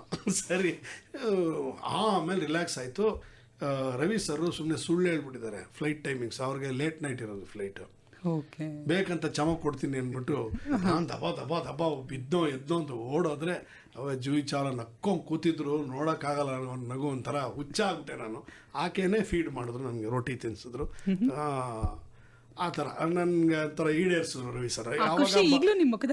ನಿಜವಾಗ್ಲೂ ಅಂದ್ರೆ ರಾಜ್ಕುಮಾರ್ ಸರ್ ನೋಡಿದಾಗ್ಲೂ ಹಂಗೆ ಆಯ್ತು, ರವಿ ಸರ್ ನೋಡಿದಾಗ್ಲೂ ಹಂಗೆ ಆಯ್ತು, ಜೂಯಿ ಚಾವ್ಲಾ ನೋಡಿದಾಗ್ಲೂ ಹಂಗಾಯ್ತು. ಮೂರೇ ಜನ ಬೇಕಾಗಿತ್ತು ನನಗೆ. ಸೊ ಹಂಗಾಗಿ ಆ ಟೈಮಲ್ಲಿ ಮೊಬೈಲು ಇರಲಿಲ್ಲ, ಅಂದ್ರೆ ಮೊಬೈಲಲ್ಲಿ ಕ್ಯಾಮ್ರಾ ಇರಲಿಲ್ಲ, ಇಲ್ಲದೆ ಇದ್ರೆ ತೋರಿಸ್ಬೋದಾಗಿತ್ತು ನಿಮ್ಗೆ ಆ ಫೋಟೋನ. ನನಗೂ ಬೇಕಾಗಿರೋದು, ಬಟ್ ತೆಗ್ಸ್ಕೊಳಕ್ಕಾಗಲಿಲ್ಲ. ಪರವಾಗಿಲ್ಲ, ಮತ್ತೊಮ್ಮೆ ನಿಮ್ಗೆ ಅವಕಾಶ ಸಿಗತ್ತೆ ಖಂಡಿತ. ನಾನು ಕಾಸ್ಟ್ ಮಾಡ್ಬಿಡ್ತೀನಿ, ಈಗೇನ್ ಧೈರ್ಯ. ಇಲ್ಲವರು ಸಂದೇಶ ಕಳಿಸಿದ್ದಾರೆ, ಹಂಪಿಯಿಂದ ಜಾಫರ್ ಅವರು, ಎಷ್ಟು ಅದ್ಭುತವಾಗಿ ನಟನೆ ಮಾಡ್ತೀನಿ ಸರ್, ನಾಗಿನಿ ಅಂತೂ ನಾವು ಮರೆಯೋದಿಲ್ಲ ನಿಮ್ಮ ಪಾತ್ರನ ಅಂತ ಹೇಳಿದ್ದಾರೆ. ಸೊ ಸರ್, ನಿಮ್ಮ ಮೂಲಕ ನಾವು ಎಲ್ಲಾ ಕಲಾವಿದರಿಗೂ ಶುಭಾಶಯಗಳನ್ನ ಹೇಳ್ತೀವಿ ಅಂತ ಶಾರ್ವರಿ ಸಂದೇಶ ಕಳಿಸ್ಕೊಟ್ಟಿದ್ದಾರೆ. ಮೋಹನ್ ಸೌರ, ನಿಮ್ಮ ಮಾತುಗಳನ್ನ ಕೇಳ್ತಿದ್ರೇನೆ ಅದನ್ನ ನಾವು ಖುಷಿಯಾಗಿ ಎಂಜಾಯ್ ಮಾಡ್ತಾ ಇದ್ದೀವಿ ಅಂತ ಹೇಳಿ ಸತ್ಯನಾರಾಯಣ ಅವರು ಚಿತ್ರದುರ್ಗದಿಂದ ಸಂದೇಶವನ್ನ ಕಳಿಸ್ಕೊಟ್ಟಿದ್ದಾರೆ. ಹಾಗೆ ಸಂದೇಶವನ್ನ ಕಳಿಸಿದರೆ, ಮೋಹನ್ ಸರ್, ಕೋತಿಗಳು ಮೂವಿ ನನಗೆ ತುಂಬಾ ಇಷ್ಟ ಆಗತ್ತೆ, ತುಂಬಾ ಕಾಮಿಡಿ ಮಾಡ್ತೀರಾ, ನಗಿಸ್ತೀರಾ, ಅದಕ್ಕೆ ಥ್ಯಾಂಕ್ ಯು ಸರ್ ಅಂತ ಲಕ್ಷ್ಮಿ ದಾವಣಗೆರೆಯಿಂದ ಹೇಳ್ತಾ ಇದ್ದಾರೆ. ಎಷ್ಟು ಜನರ ಸಂದೇಶ ನೋಡಿ, ಎಲ್ಲರೂ ಕಾಮಿಡಿ ಸಿನಿಮಾಗಳನ್ನೇ ಹೆಚ್ಚು ಮಾತಾಡ್ತಾರೆ. ಯಾಕೆ ಮತ್ತೊಮ್ಮೆ ಆ ಪ್ರಯತ್ನ ಆಗಲ್ವಾ? ಮನೆಗೊಬ್ಬ ಮನೆ ಹಾಳ ಅಂತ ಒಂದು ಸಿನಿಮಾ ಪ್ಲಾನ್ ಮಾಡ್ತಾ ಇದ್ದೀನಿ. ರಮೇಶು ನಾನು ಮಾಡಬೇಕು ಅಂತ, ಇಬ್ರು ಕಾಂಬಿನೇಷನ್. ಸೊ ಅವ್ರಿಗಿನ್ನೂ ರೀಡಿಂಗ್ ಕೊಟ್ಟಿಲ್ಲ. ಅಕಸ್ಮಾತ್ ಈ ಕಾರ್ಯಕ್ರಮ ಕೇಳಿದ್ರೆ ಗಾಬರಿ ಆಗ್ಬಿಡ್ತಾರೆ. ಇನ್ನು ರೀಡಿಂಗ್ ಕೊಟ್ಟಿಲ್ಲ, ಕಮಿಟ್ ಆಗಿಲ್ಲ. ನಾನು ಸುಮ್ಮನೆ ಅನ್ಕೊಂಡಿದ್ದೀನಿ. ಸ್ಕ್ರಿಪ್ಟ್ ಆಲ್ಮೋಸ್ಟ್ ರೆಡಿ ಇದೆ. ಆಲ್ಮೋಸ್ಟ್ ಆಗಸ್ಟ್ ಸೆಪ್ಟೆಂಬರ್ ಅಪ್ರೋಚ್ ಮಾಡ್ತೀನಿ ಅವ್ರನ್ನ. ಸೊ ಈ ವರ್ಷನೇ ಶೂಟಿಂಗ್ ಶುರು ಮಾಡೋ ಸಾಧ್ಯತೆ ಇದೆ. Super sir. ನೀವೆಲ್ಲ ಯಾವುದೇ ಪಾತ್ರ ಕೊಟ್ಟರು ಅದಕ್ಕೆ ಕರೆಕ್ಟ್ ನ್ಯಾಯ ಕೊಟ್ರಿ. ನೀವು ಅಲ್ಲಿ ಮೇನ್ ರೋಲೇ ಬೇಕು ಅಂತ ಹೇಳಿ ಅದನ್ನೇ ಹುಡುಕೊಂಡು ಅದರಿಂದೇ ಹೋದಂತವ್ರಲ್ಲ. ಆದ್ರೆ ಇವತ್ತಿನ ಇಂಡಸ್ಟ್ರಿ ನೋಡಿದಾಗ ಈ ಹೀರೋಯಿಸಮ್ ಅನ್ನುವಂಥದ್ದು ತುಂಬಾ ಎಲ್ಲೋ ಓಡಾಡ್ತಾ ಇದೆ, ಅದೇ ಆಗ್ಬಿಟ್ಟಿದೆ. ಇದ್ ನೋಡಿದಾಗ ನಿಮ್ಗೆ ಏನ್ ಅನ್ಸುತ್ತೆ? ನನಗೆ ಬೇಡ ಅನ್ಸುತ್ತೆ. ನಿಮಗೆ ಬೇಡ, ಸರಿ, ಇಂಡಸ್ಟ್ರಿಗೆ ನನಗೇನು ಅದು ನನಗೆ ಸಂಬಂಧಪಟ್ಟಿದ್ದಲ್ಲ. ಸುಮ್ಮನೆ ನನ್ಗೆ ಯಾಕೆ ಶತ್ರುಗಳು ಸೃಷ್ಟಿ ಮಾಡ್ತೀರಿ ನೀವು? ಮೋಹನ್ ತುಂಬಾ ಆಹಾರ ಪ್ರಿಯರ? ಅಂದ್ರೆ ನನಗೆ ಕೆಲವೇ ಪದಾರ್ಥ ಇಷ್ಟ, ಅದು ಚೆನ್ನಾಗಿ ತಿಂತೀನಿ. ಅದರ್ವೈಸ್ ನಾನು I am a very poor eater. ಅಂದ್ರೆ ಎಲ್ಲರೂ ಬೈತಾರೆ, ಅಂದ್ರೆ ನಮ್ಮಮ್ಮ ಅಮ್ಮಂದ್ರಿಗೆ ಎಷ್ಟು ತಿಂದ್ರು ಸಾಲದು ಬಿಡಿ, ಬಟ್ ಕಡಿಮೆನೆ ನಾನು ತಿನ್ನೋದು. ಬಟ್ ಏನ್ ಇಷ್ಟನೋ ಅದು ಚೆನ್ನಾಗಿ ತಿಂತೀನಿ. ಸೂಪರ್. ಒಂದು ರ್ಯಾಪಿಡ್ ಫೈರ್ ಮಾಡ್ಬಿಡೋಣ. ಹೇಳಿ. ಸೂಪರ್. ಅಮ್ಮನ ಬಗ್ಗೆ ಹೇಳಿದ್ರಿ, ಅಮ್ಮ ಮಾಡುವಂತ ಯಾವ ಅಡುಗೆ ಯಾವಾಗ್ಲೂ ನೆನಪಾಗತ್ತೆ? ಅವರೆಕಾಳು, ಅಕ್ಕಿ ರೊಟ್ಟಿ, ಹಲ್ವಾಯ್. ಅದು ಸ್ಟೇಟ್ಗೆ ಗೊತ್ತಿದೆ. ಈಗ ನನಗ್ ಬಾಯಲ್ಲಿ ನೀರು ಬರ್ತಾ ಇದೆ. ತುಂಬಾ ಕಂಫರ್ಟಬಲ್ ವೇಷಭೂಷಣ, ಡ್ರೆಸ್ ಅಂತ ಹೇಳಿದ್ರೆ ನಿಮ್ಗೆ ಯಾವ್ದು ಅನ್ಸುತ್ತೆ? ಚಡ್ಡಿ ಟಿ ಶರ್ಟ್ ಅಥವಾ ಪಂಚೆ ಟಿ ಶರ್ಟ್. ಪಂಚೆ, ಸೂಪರ್. ಖಾರವಾದಂತ, ಯಾವಾಗ್ಲೂ ಖಾರವಾಗಿರೋದು ಏನಾದ್ರು ಬೇಕು ಅಂದ್ರೆ ಯಾವ್ದನ್ನ ಯಾವಾಗ್ಲೂ ಮೋಹನ್ ಕೇಳ್ತಾರೆ? ಹುರುಗಾಳು. ವಾವ್. ಪುಟ್ಟಗಟ್ಲೆ ಡೈಲಾಗ್ಸ್ ನ ಒಂದೇ ಟೇಕಲ್ಲಿ ಹೇಳ್ತೀನಿ ಅಂದ್ರೆ ಯಾವ ಟ್ರಿಕ್ಸ್ ನ ಬಳಸ್ತೀರಾ? ನನ್ಗೆ ಟ್ರಿಕ್ ಏನು ಬೇಕಾಗಿಲ್ಲ, ನೀವೇ ಬರ್ದಿರ್ತೀರಾ? ಅಲ್ಲ, ಬೇಕಾದಷ್ಟು ಡೈಲಾಗ್ಗಳು ಬರೀ ಒನ್ ಟೇಕೆ ನಾವು ಮಾಡೋದು. ಜನರಲಿ ಅದಕ್ಕೆ ಮೆಮೊರಿ ಯಾವಾಗಲೂ ನಮ್ಮ ಮುನಿ ಅಂತ ಒಬ್ರು ಆರ್ಟಿಸ್ಟ್ ಇದ್ದಾರೆ. ನಾವು ಮಟನ್ ತಿಂದ್ಬಿಟ್ಟು ಎಲ್ಲ ಮೆದ್ಲಲ್ಲೆಲ್ಲ ಕೊಬ್ಬು ತುಂಬ್ಕೊಂಡ್ಬಿಟ್ಟಿದೆ, ನೀವು ಮಜ್ಜಿಗೆ ಹುಳಿ ಕುಂಬಳಕಾಯಿ ತಿಂದ್ಬಿಟ್ಟು ಎಲ್ಲ ಶಾರ್ಪ್ ಆಗ್ಬಿಟ್ಟಿದ್ದೀರಾ ಅಂತ. ಸೊ ಹಂಗಾಗಿ ಮೆಮೊರಿ ಸ್ವಲ್ಪ ಚೆನ್ನಾಗಿದೆ, ಒನ್ ಟೇಕಲ್ಲೇ ಮಾಡ್ತೀವಿ ಯಾರ್ದಾರು ಡೈಲಾಗ್ ಆಗಲಿ. ಸೂಪರ್. ಸುಖ ದುಃಖ ಈ ಎರಡೂ ಸಮಯದಲ್ಲೂ ನಿಮ್ಗೆ ನೆನಪಾಗುವಂತ ಏಕೈಕ ವ್ಯಕ್ತಿ ಅಂತ ಯಾರಿದ್ದಾರೆ? ನನ್ನ ಹೆಂಡ್ರು. ಮೋಹನ್ ಅಂತರ್ಮುಖಿನ ಬಾಹಿರ್ಮುಖಿನ? ನನಗಂತೂ ಬಾಹಿರ್ಮುಖಿ ಅನ್ಸತ್ತೆ ಇಷ್ಟು ಮಾತಾಡಿದ್ದಕ್ಕೆ. ಅಂತರ್ಮುಖಿ ಆದ್ರೆ ಆಗ್ಬೇಕಾಗಿತ್ತು ಅಂತ ಆಸೆ, ಬಟ್ ನಾನು always I am an extrovert and will be N extrovert. Super. ನನಗೆ ಹೆಪ್ಪಗಟ್ಬಿಡುತ್ತೆ ದುಃಖ, ಅಲ್ಲ ಒಳಗೆ ಇಟ್ಕೊಂಡ್ರೆ ಅವಾಗ ಬೇರೆಯವ್ರಿಗೆ ಪ್ರಾಬ್ಲಮ್ ಜಾಸ್ತಿ ಆಗುತ್ತೆ. ಬೇಡ, ನೀವು ಬಾಹಿರ್ಮುಖಿಯಾಗಿಯೇ ಇರಿ. ತುಂಬಾ ಕೋಪ ಬಂದಾಗ ಏನ್ ಮಾಡ್ತೀರಾ? ಬಾಯಿಗೆ ಬಂದಂಗೆ ಅಂದ್ಬಿಡ್ತೀನಿ, ಆಮೇಲೆ ನಾನೇ ಸಾರಿ ಕೇಳ್ಬಿಡ್ತೀನಿ ಅಥವಾ ನಾನೇ ಬೇಜಾರು ಮಾಡ್ಕೊಂಡ್ಬಿಡ್ತೀನಿ. ಈಗ ಕೋಪ ಮಾಡ್ಕೊಳ್ಳೋದು ತುಂಬ ಕಡಿಮೆ ಆಗ್ಬಿಟ್ಟಿದೆ. ತುಂಬ ಕಡಿಮೆ ಆಗಿದೆ. ಸೊ ಬಿಡುವಿನ ವೇಳೆಯಲ್ಲಿ ಏನು ಮಾಡ್ತೀರಾ? ನಾನು ಜನರಲಿ ವೆಬ್ ಸೀರೀಸ್ ನೋಡ್ತೀನಿ. ಅಂದರೆ ನಾನು ಸಿನಿಮಾ ಹುಚ್ಚ, ಬರೀ ಸಿನಿಮಾ ಸಂಬಂಧಪಟ್ಟಿದ್ದೇ ಮಾಡೋದು ಹಾಬಿ, ಸಕಲವೂ ಸಿನಿಮಾ ಎಲ್ಲ ಒಂದೇ. ಬಟ್ ಇತ್ತೀಚೆಗೆ ನಾನೊಂದು ಎರಡು ತಿಂಗಳ ಹಿಂದೆ ಒಂದು ನಾಯಿ ತಂದಿದ್ದೀನಿ, ಗೋಲ್ಡನ್ ರಿಟ್ರೀವರ್, ಫಾರ್ಚೂನ್ ಅಂತ ಹೆಸರಿಟ್ಟಿದ್ದೀನಿ, ಅದೃಷ್ಟ ಅಂತ. ಸೊ ಆ ಫ್ರೀ ಟೈಮಲ್ಲೆಲ್ಲ ಅದ್ರ ಜೊತೆ ಆಗ್ತದೆ, ಟೈಮ್ ಪಾಸ್ ಮಾಡ್ತೀರಾ. ಈವರೆಗೆ ಸಿಗದಂತ ಯಾವ ಪಾತ್ರದ ನಿರೀಕ್ಷೆಯಲ್ಲಿ ನೀವಿದ್ದೀರಾ? ಇಂಥದ್ದೊಂದು ಮಾಡಬೇಕು, ನಾನು ಈ ಪಾತ್ರ ನಂಗೆ ಬೇಕು ಅಂತ ಹೇಳಿ ಯಾವುದು ಅಂಥದ್ದೊಂದು ಕನಸಿನ ಪಾತ್ರ? Psychic villain. ಓಕೆ, ಅದೊಂದು ಸಿಗಬೇಕಾಗಿತ್ತು, ಸಿಕ್ಕಿಲ್ಲ. ಪ್ರಾಯಶಃ ನಾನು ಯಾರು ಇಮ್ಯಾಜಿನೇ ಮಾಡ್ಕೊಳ್ಳಲ್ಲ ಇವನು ಮಾಡ್ಬೋದು ಅಂತ. But I will be the best. ಅಲ್ಲ, ಈಗ ನಿಮ್ಮನ್ನು ಕಿರುತೆರೆಯಲ್ಲಿ ನಿಮ್ಮ ಈ ಬೇರೆ ಬೇರೆ ಪಾತ್ರಗಳನ್ನ ಬೇರೆ ಬೇರೆ ಜಾನರ್ನಲ್ಲಿ ನೋಡಿದಾಗ ಬಹುಶಃ ಅದನ್ನು ನಾವು ಕಲ್ಪಿಸ್ಕೋಬಹುದು. ನನ್ಗೇನಂದ್ರೆ ಈ ಲೆವೆಲ್ ಗಲೀಜ್ ನನ್ನ ಮಗನ ಅಂತ ಅನ್ಸೋ ಲೆವೆಲ್ಗೆ ನಾನು ಅಭಿನಯ ಮಾಡಬಲ್ಲೆ. ಬಟ್ ಮುಖ ನೋಡಿದ್ರೆ ಯಾರು ರೋಲ್ ಕೊಡಲ್ಲ ಆ ಥರದ್ದು. ನಿಮಗೆ ಅನ್ಸಲ್ಲ ಸಾರ್ ಅನ್ಸುತ್ತೆ ಅಂತಾರೆ, ಕೊಟ್ರೆ ದೇವರಣೆಗಳು ನಿಭಾಯಿಸ್ತೀನಿ. Super super sir. ಚಿತ್ರರಂಗಕ್ಕೆ ಹೊಸದಾಗಿ ಬರುವಂಥ ಯುವ ನವ ಕಲಾವಿದರಿಗೆ ಏನನ್ನ ಕಿವಿ ಮಾತು ಕೊಡ್ತೀರಾ? ಬೇರೆಯವ್ರ ತಟ್ಟೆ ನೋಡಬೇಡಿ, ನಿಮ್ಮ ತಟ್ಟೆ ನಿಮಗೆ ಸಂತೋಷ ಕೊಡ್ತಾ ಇದ್ರೆ, ಸ್ಯಾಟಿಸ್ಫ್ಯಾಕ್ಷನ್ ಕೊಡ್ತಾ ಇದ್ರೆ ನಿಮಗೂ ದೊಡ್ಡ ತಟ್ಟೆ ಸಿಕ್ಕುತ್ತೆ. ಬೇರೆಯವ್ರಿಗೆ ಕಂಪೇರ್ ಮಾಡ್ಕೋಬೇಡಿ. So there is two people cannot be compared. Sun cannot be compared with moon, ಆಯ್ತಾ? So when the time comes both will shine. ನಿಜ. ಸೊ ಇನ್ನೊಬ್ರಿಗೆ ಕಂಪೇರ್ ಮಾಡ್ಕೋ ಅವಶ್ಯಕತೆ ಇಲ್ಲ. ಇನ್ನೊಬ್ರು ತಟ್ಟೆ ನೋಡಬೇಡಿ, ನಿಮ್ಮ ತಟ್ಟೆ ನೋಡ್ಕೊಂಡು ಊಟ ಮಾಡಿ. Super sir. ನಿಮ್ಮ ಮುಂದಿನ ಯೋಜನೆಗಳ ಬಗ್ಗೆ ಹೇಳೋದಾದ್ರೆ? ಸದ್ಯಕ್ಕೆ ಎರಡು ಸೀರಿಯಲ್ ಲಾಕ್ ಆಗ್ಬಿಟ್ಟಿದ್ದೀನಿ. ಒಂದೂವರೆ ವರ್ಷ ಪುರ್ಸತ್ತಿಲ್ಲ. ಇದು ಮನೆಗೊಬ್ಬ ಮನೆ ಹಾಳ ಹೇಳಿದ್ನಲ್ಲ, ಅದು ಸ್ಕ್ರಿಪ್ಟ್ ವರ್ಕಲ್ಲಿ ಬ್ಯುಸಿ ಆಗಿದ್ದೀನಿ.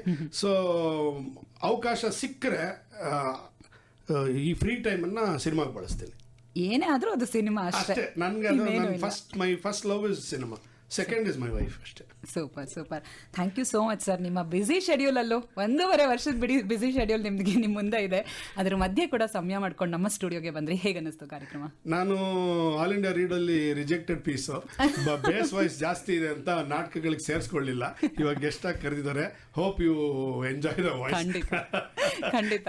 Thank you so much. ನನಗೆ ಖುಷಿ ಆಗ್ತಾ ಇದೆ ನಿಮ್ಮ ಜೊತೆ ಮಾತಾಡಿ. Thank you so much sir. ನಮಗೂ ಬಹಳ ಖುಷಿ ಆಯಿತು ನಿಮ್ಮೊಟ್ಟಿಗಿನ ಮಾತುಕತೆ. ಸೊ ನಿಮ್ಮ ಸಿನಿ ಪಯಣ ಯಶಸ್ವಿಯಾಗಿ ಹೀಗೆ ಮುಂದುವರಿಯಲಿ ಅಂತ ನಾವು ಕೂಡ ಹಾರೈಸ್ತೀವಿ. Thank you. The wishes is all that matters. Thank you sir. ಇದಾಗಿತ್ತು ಈ ಹೊತ್ತಿನ ಸಿನಿಧನಿ ಕಾರ್ಯಕ್ರಮ. ನಮ್ಮ ಜೊತೆಯಾಗಿದ್ರು ಕನ್ನಡ ಚಿತ್ರರಂಗದ ನಟ, ನಿರ್ದೇಶಕ, ಬರಹಗಾರ ಮೋಹನ್ ಶಂಕರ್ ಅವರು. ಅವರೊಟ್ಟಿಗಿನ ಮಾತುಕತೆ ನಿಮಗೆ ಖುಷಿ ಕೊಟ್ಟಿದೆ ಅಂತ ಹೇಳಿ ಭಾವಿಸ್ತಾ ಕಾರ್ಯಕ್ರಮ ಮುಗಿಸ್ತಾ ಇದ್ದೀನಿ. ನಾನು ಕೂಡ ನಿಮ್ಮ ಜೊತೆಯಾಗೇ ಇದ್ದೀನಿ, ನಿಮ್ಮ RJ ರಮ್ಯಾ. ಕೇಳ್ತಾ ಇರಿ ಆಕಾಶವಾಣಿ ಬೆಂಗಳೂರು 101.3 FM.